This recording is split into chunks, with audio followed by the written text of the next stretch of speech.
All right, so today we're gonna be going over the top 5 anti-air ships in the game. This list is gonna be ships that are very easily accessible. So all these ships are gonna be available in the tech tree. If you guys want a video in the future that goes over premiums as well, I'll include them as well. But today we'll be going over all the best anti-air ships in the tech tree, because I know a lot of you guys are having issues dealing with CVs. So having a list of the top anti-air ships should be pretty good for you guys.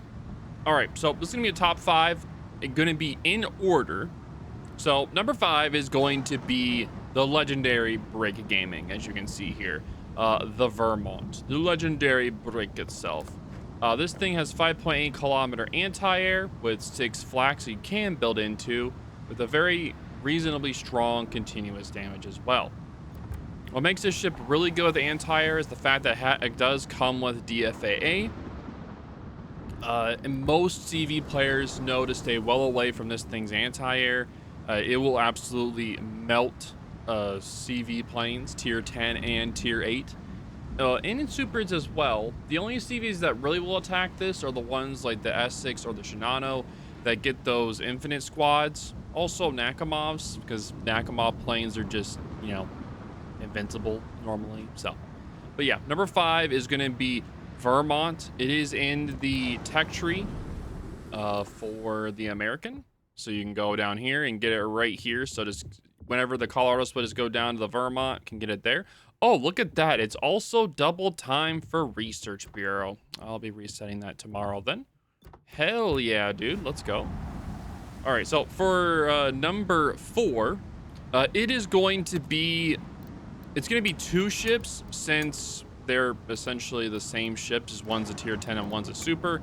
It is going to be the Halland and the Dalarna. The Halland has one of the best, pretty much the best anti-air in the game for tier 10s. Tier 10 destroyers.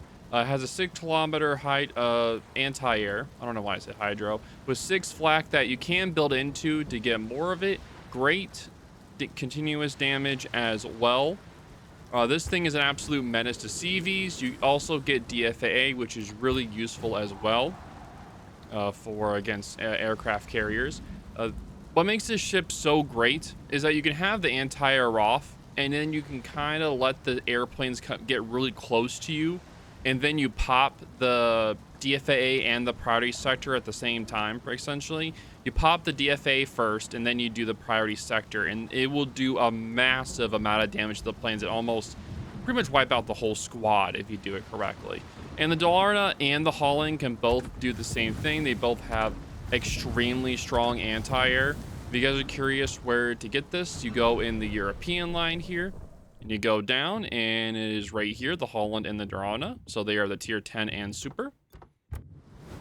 So yes, this ship is both of these ships are my number 4s on this list. Let me know what you guys think. And if you guys have your own list of top anti-air ships in the game, let me know in the comments as well.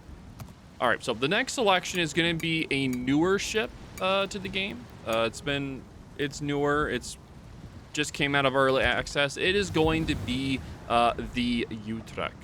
The Utrecht has really strong anti-air. It's been a common theme with World of Warships recently that a lot of the new cruiser lines that come out have really decent anti-air, and this ship is no exception. It comes with 6 kilometer anti-air with a 50% priority sector reinforcement, which is really good. 5 flaks, but what makes this thing so great is that continuous damage. If any aircraft get within 4 kilometers, you do 753 damage per tick or per second, essentially, while they're in there. So you will be absolutely farming planes that get anywhere near you. So a lot of the time when you're open watering this thing, CVs will come at you, but they're not going to do that for very long because you're going to be deplaning them. So yeah, they're not going to have a lot of fun going after you. And you can build into anti-air as well. All these ships that I'm showing you aren't built into anti-air. All these are like base stats for their anti-air, but it's really, really good.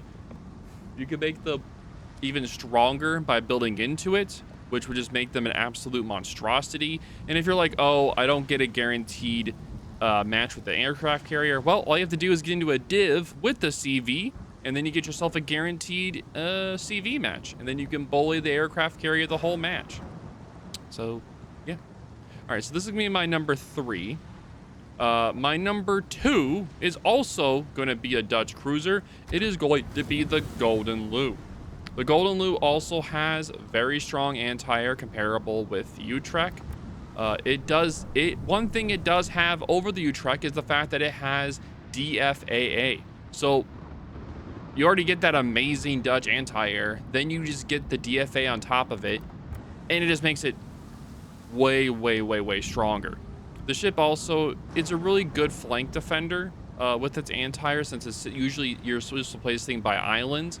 Utrecht is more open water, while the Goulden Leeuw is more of an island sitting ship. It comes with 6-kilometer anti-air, 7 flax, and it has the 563 continuous mid-range within 3.5 kilometers, which is pretty prevalent with the fact that it's an island sitting ship.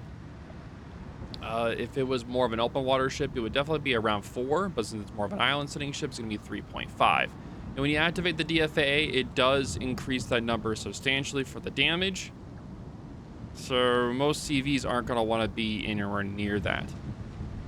But overall, both of these ships, the Utrecht and the Goulden Leeuw, are really fun to play. Both of them are available in the Netherlands line, so you have to go down the cruiser line, and they're both right here, and they're separate tier 10s.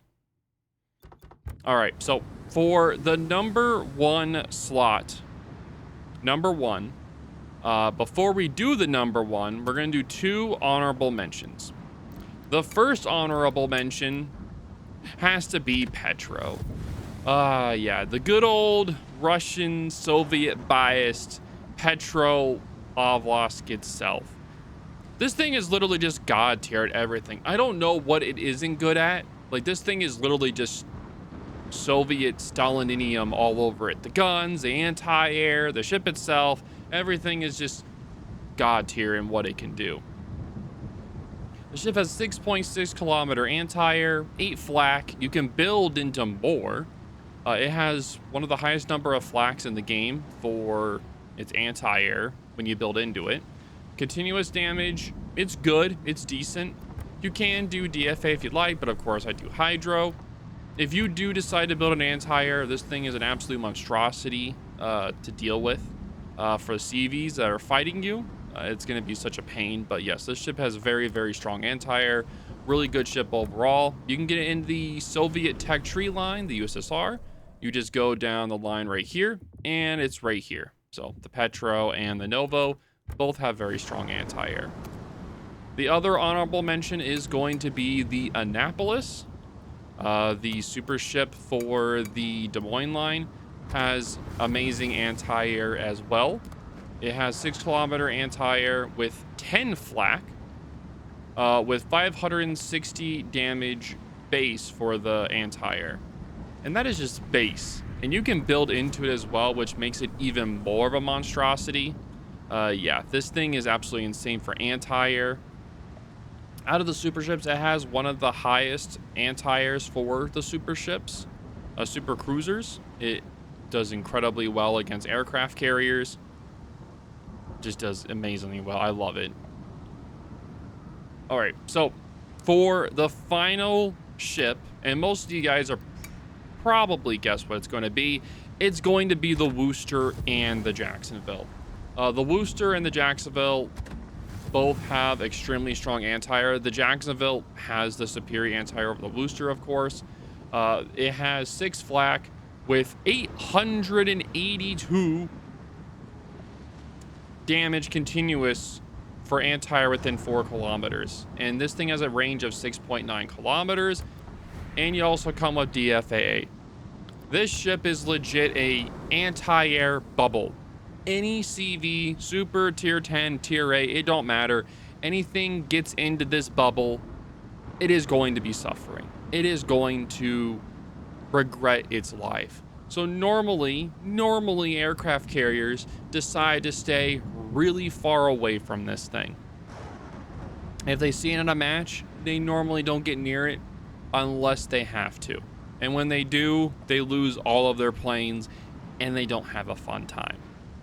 So overall, the best anti-air ship in the game I think is the Jacksonville. If you guys think it's a different one, let me know. But all the ships that I mentioned are readily available in the game for free. They are in the techtree lines. You don't have to spend money to get them. It just takes time and grinding to be able to get them.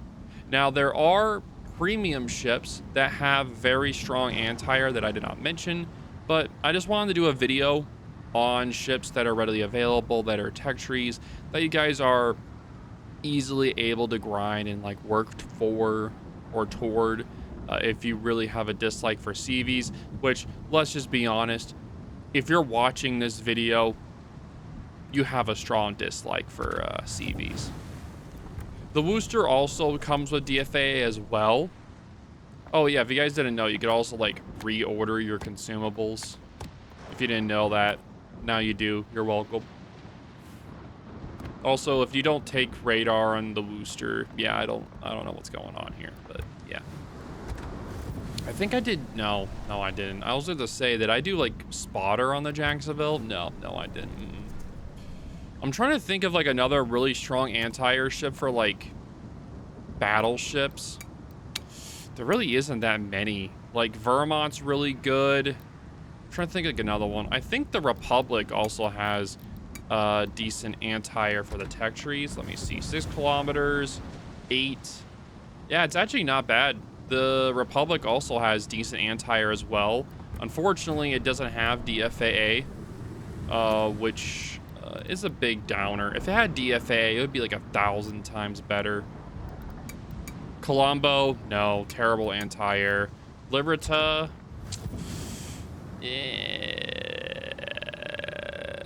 it's okay. Not the best, but it's okay.